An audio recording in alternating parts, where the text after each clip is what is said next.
Jetoj me vjeheri, vjera s'nale rahat me dal me burr. Se cilën herë bën drama të pahishme kur kthehemi në shtëpi.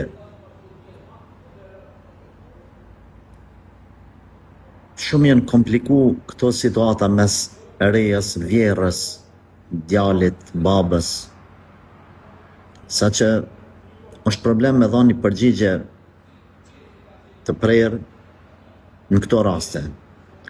Ajo që unë këshilloj është me gjetë gjithmonë një mesatare, sepse tash ti po thu, ajo bën drama të pahishme, por unë edhe po e pyes anën tjetër, a dilni ju shpesh apo jo? A leni diçka mangu në shtëpi kur dilni ju me shëtit? Pastaj, a merr ndonjëherë djali, burrit, edhe nanën edhe babën e vet me dal me ta? A keni ju fëmijë në shtëpi që i leni te vjera edhe ja s'munët me i këqyr, me u kujdes për ta? Në ka raste kur ju shkoni me orë të tëra, apo edhe ndoshta për ditë, edhe i leni ata edhe pa ushqim, edhe pa kujdes, për kujdesje. Thjesht po pyes. Shikoni të gjitha anët, edhe pastaj mundoni me gjetë një mesatare, që ti t'jesh e pastër edhe burrit para Allahut, e vjera nëse prap vazhdon me dramat e saj të pahishme, i mbetet përgjegjësia te Zoti.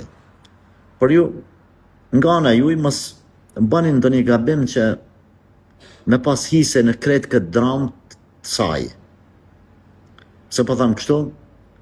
Nëse familjet dojnë me funksionu sakt, familjet pak më të mëdha, burri, gruaja, 2-3 fëmijë, vjerri, vjera, nuk po them kunet ose kunata, po s'paku kështu.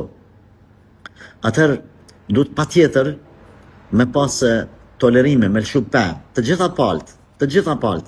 Nuk ka mundësi njona palë me realizu dëshirat e veta 100%, urnat e veta 100%, pala tjetër as 1%. Vjeri pak lëshon pe, vjera pak, burri, ti, të gjithë nga pak.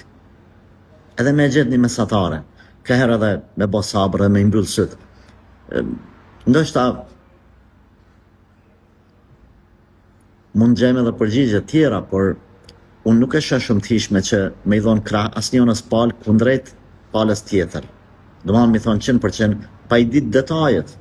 Ndoshta nëse do t'isha ul me bisedu me juve në 4 sy, domethënë me burrin tanë, me ty, me vjerën, ndoshta do t'i kisha dhënë të drejt vjerës 100%, ndoshta do t'i kisha dhënë drejt ty 100%. Ama me kaq informacion sa kam, nuk du me hyn hak asnjënës palë.